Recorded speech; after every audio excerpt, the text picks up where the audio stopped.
Conclusión del libro de Eclesiástico que he aprendido a lo largo de este estudio. Mirad, este libro cierra el conjunto de libros poéticos y sapienciales. Entonces el próximo conjunto de libros ya son los profetas, el último conjunto antes del Nuevo Testamento. Y este no lo había comentado al principio, pero sí que comenté que era un libro deuterocanónico, que no estaba en la Biblia hebrea.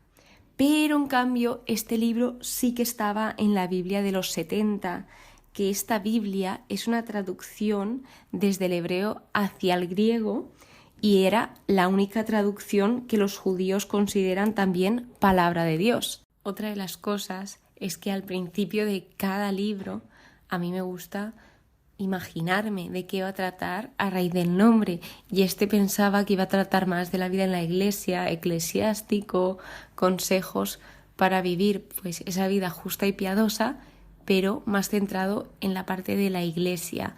Pero no, la verdad es que no, la verdad es que siguen siendo consejos, invitaciones, advertencias, recomendaciones, sobre todo enseñanzas, porque hubo una persona que se formó y adquirió dominio en ciertos conocimientos, en ciertas áreas, para poder enseñar. Lo ponía literalmente, que esta persona estudió hasta que tuvo claro esto para poder transmitirlo, y su propósito era enseñar. Enseña, por ejemplo, que es posible buscar a Dios, es posible encontrarlo.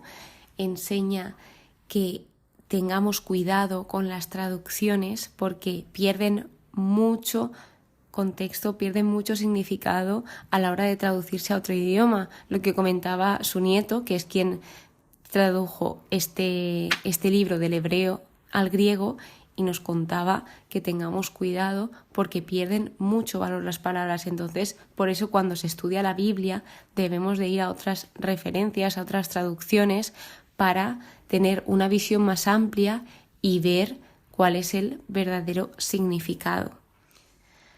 Nos da plenitud a las preguntas de qué es el temor al Señor, nos pone diferentes ejemplos para que comprendamos mejor términos que tal vez no hayamos logrado comprender aún o nos cuesten. También nos ponen ejemplos de personas, tanto personas que temen a Dios como las que no temen, para que sepamos más o menos qué hacen cada una de ellas. Y se nos dice también que ayudemos al prójimo. Se vuelve a destacar el concepto de la limosna y el concepto de la fidelidad. El ser fiel se destaca sobre todo en los últimos capítulos, donde se nos va mostrando la sabiduría tanto en la historia como en la naturaleza, y se va viendo cómo Dios obra a través de cada cosa que creó y también de los hombres. Entonces vemos cómo se destaca esa fidelidad de los hombres que amaban a Dios y algún ejemplo de hombres que fueron en contra de Dios. Aquí te lo muestra todo, te muestra una visión de todo para que tú puedas observar, puedas reflexionar y veas cómo era todo.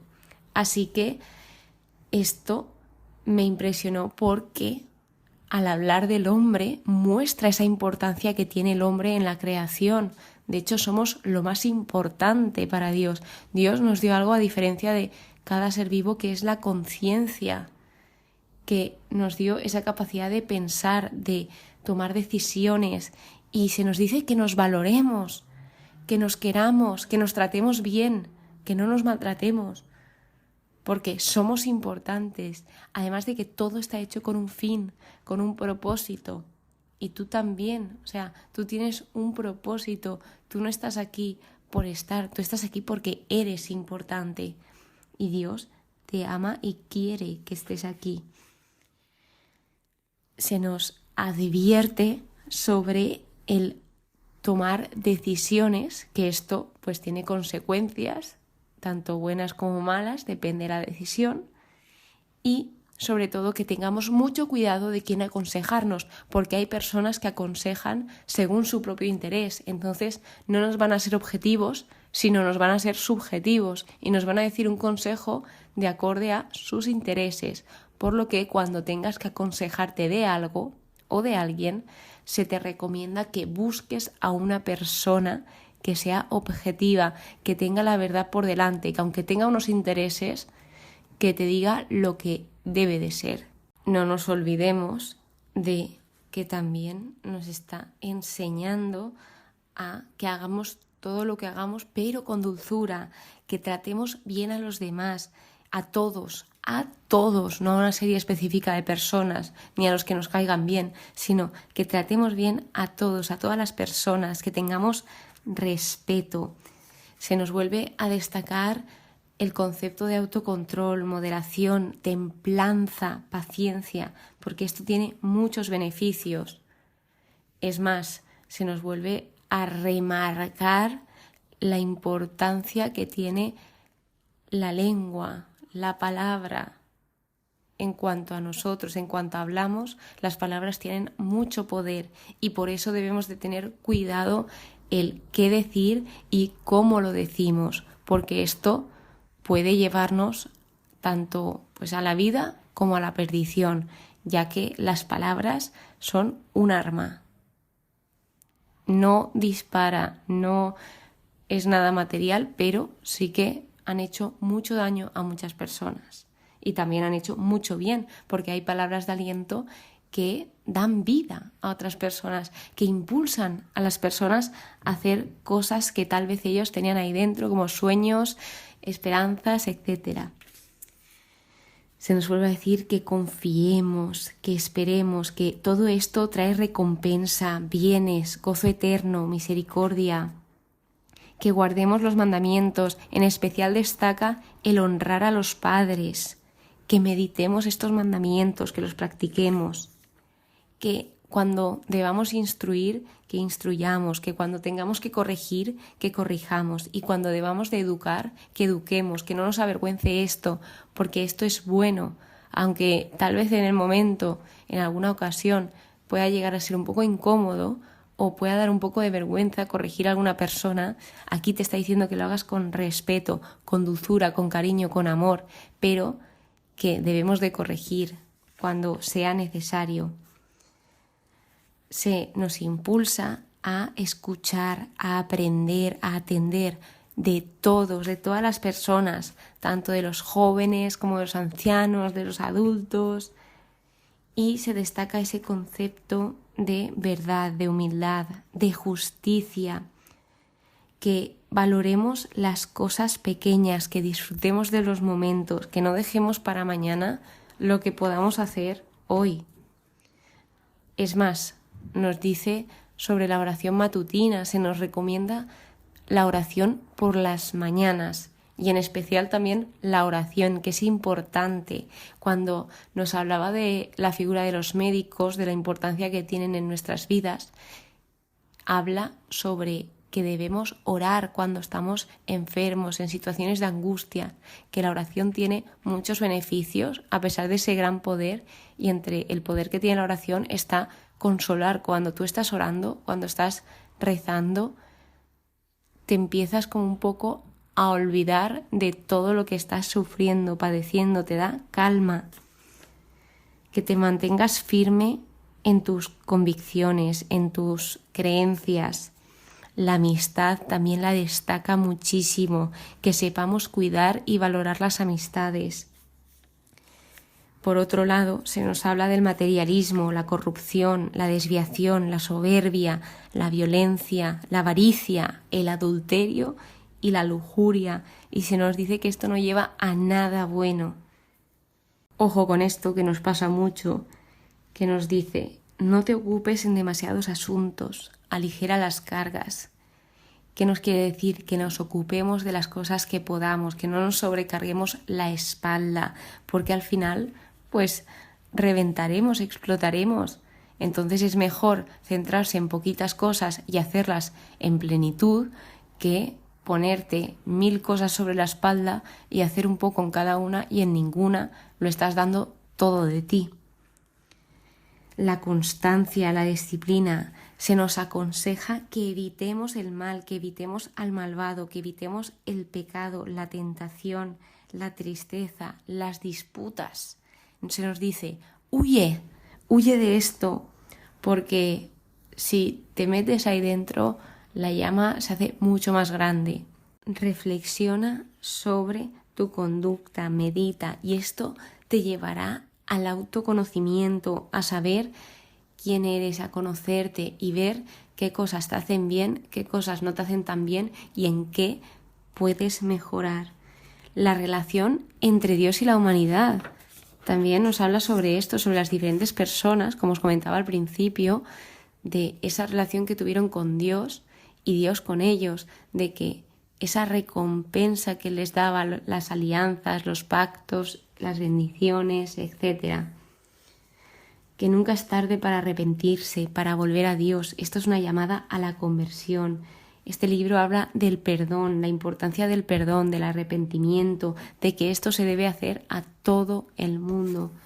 No hay excepción, sino que se nos hace pensar que sí, que nos pueden hacer cosas muy feas, cosas que podemos pensar que son imperdonables, pero piensa en ti cuando has cometido una cosa muy pero que muy fea. ¿Te han perdonado? Dios te ha perdonado. Entonces, si Dios te ha perdonado, ¿por qué tú no puedes perdonar a alguien? Que esto, he de decir aquí, que me sucedió en una ocasión y fue muy duro ese perdón, pero al final el perdón libera. Cuando tú tienes dentro ira, violencia, tal, esto no te hace nada bien. Entonces, una vez perdonas a esa persona, te liberas. Ay, ay, ay, que también hablábamos sobre el chisme, que este no trae nada bueno, y este también se enlazaba con el hábito de mentir, que ni uno de los dos trae nada bueno porque no hacen bien a ninguna persona. Que no des nada por hecho relacionado con el chisme, que preguntes, porque te puede llegar información de personas que quieres o tal vez de personas que conoces que no son verdad. Entonces, no te fíes de todo lo que te dicen y pregunta, aunque parezca muy obvio. Y si es verdad lo que te han dicho, pues lo que comentaba aquí, que intentes dar ese consejo para mejorar en ese hábito que ha fallado esa persona. Que no ocultamos los dones que tengamos, que sepamos usar nuestros dones porque para algo son los dones, son como regalos. Si a ti te dan un regalo, no te lo guardas con el papel envoltorio en un sitio para que nadie te lo abra, sino todo lo contrario, tú lo abres y lo utilizas. Entonces se nos invita a hacer lo mismo con nuestros dones, a que los compartamos con los demás y a que los utilicemos.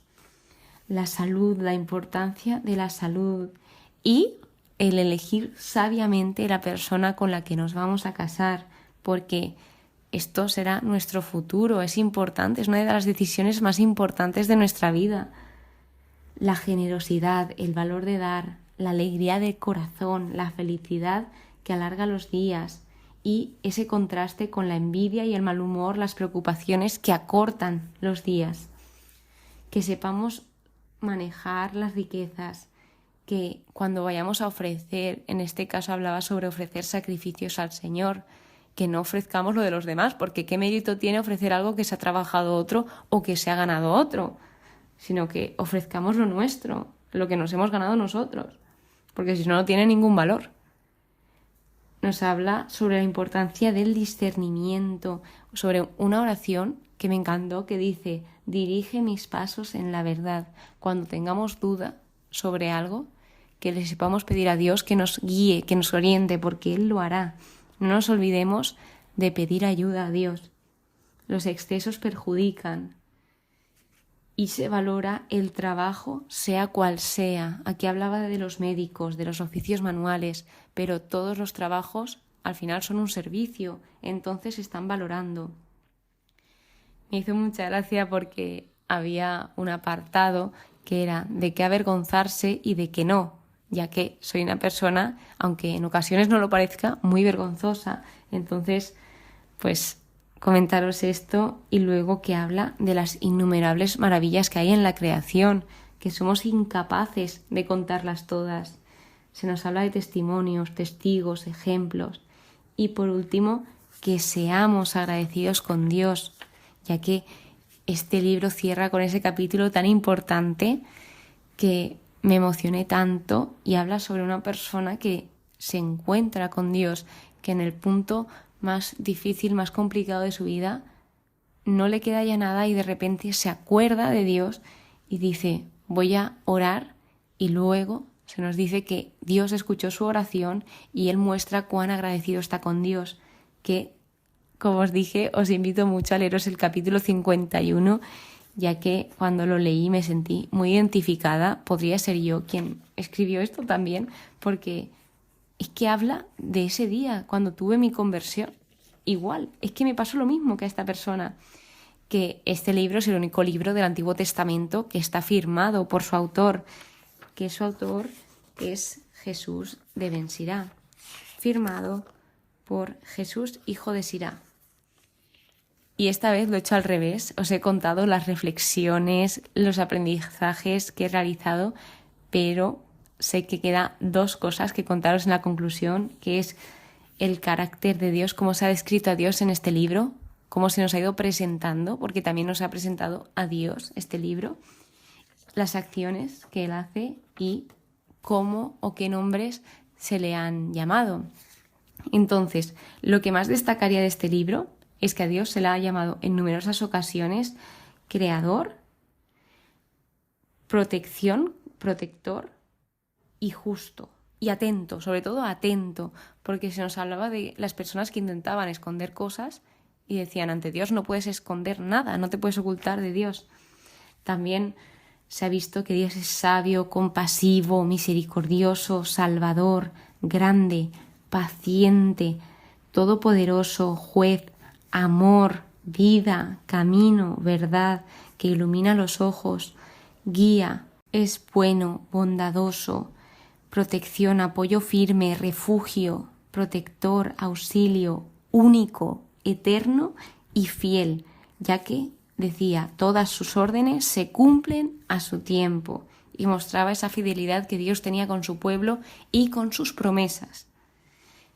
Que hemos visto que hace Dios, porque se ve a lo largo de todos los libros y de este también, que Dios es un Dios de hechos. Dios promete, pero Dios también hace. Dios hace más que habla. Entonces, Dios provee, que Él no hace lo que detesta, no tiene ningún sentido, porque si Él detesta la maldad, si Él detesta la hipocresía, la soberbia, ¿cómo va a incitar a alguien a hacer esto? Entonces, Él no va a hacer lo que Él detesta. Él todo lo hizo con sabiduría, todas sus obras son buenas. ¿Qué le agrada a Dios? La fidelidad, la mansedumbre, la concordia, la amistad. Dios escucha, sí, Dios nos escucha a todos y cada uno de nosotros, y Dios responde a nuestras oraciones. En manos de Él está el gobierno de la tierra y el éxito del hombre. Honra a los que le temen, ama y libra, hace levantar cabeza, hace levantar el ánimo. El bien y el mal, la vida y la muerte, la pobreza y la riqueza vienen del Señor, y esto se nos muestra para darnos a entender que Dios es todopoderoso, que Él tiene todo el poder para hacer lo que quiera hacer y lo que tenga que hacer, conforme a su voluntad. Él permite, no permite, inspira, conoce todas las sombras del hombre, conoce nuestro corazón, asignó a cada uno su puesto, puso en orden todas sus obras, que el orden lo destaca bastante. Colmó la tierra de bienes al mirarla. Él consuela, da salud, vida y bendición, cura, sana, sabe recompensar a niveles por 7, decía aquí, que si tú haces algo por Dios, Él te recompensa por 7, y diría que muchísimo más. Da a los hombres la ciencia, Él existe de siempre y por siempre. Es bueno seguir sus caminos. Todo esto nos lo decía el libro de Eclesiástico. Y por último, ¿cómo se le ha llamado a Dios? Mirad, sobre todo ha destacado el Altísimo. Y aquí aparecen dos conceptos que no había visto antes, que es Kyrios, que es Señor soberano, Señor y soberano de todas las cosas, que está en griego, y Elión, que significa Altísimo o Altísimo Dios. Y otro de los nombres que se le ha llamado a Dios es el que enaltece nuestra vida, Dios del universo, el misericordioso, Dios mi Salvador, el Señor, el Santo, Dios Altísimo, el Altísimo Todopoderoso, el Creador, Señor Padre y dueño de mi vida, Señor Padre y Dios de mi vida, Señor Dios del universo, el Dios eterno, el grande, el Señor omnipotente, el todopoderoso y Rey y Señor, Rey del universo. Entonces, dicho esto, finalizamos los libros poéticos y sapienciales, cerramos aquí ese conjunto, aunque en el capítulo siguiente haré una conclusión sobre qué he aprendido de este conjunto de libros, haré esa recopilación y aquí sí que sí cerramos el libro de Eclesiástico. Muchísimas gracias por estar aquí, muchísimas gracias por escucharme, espero que pases muy pero que muy buen día y que Dios te bendiga.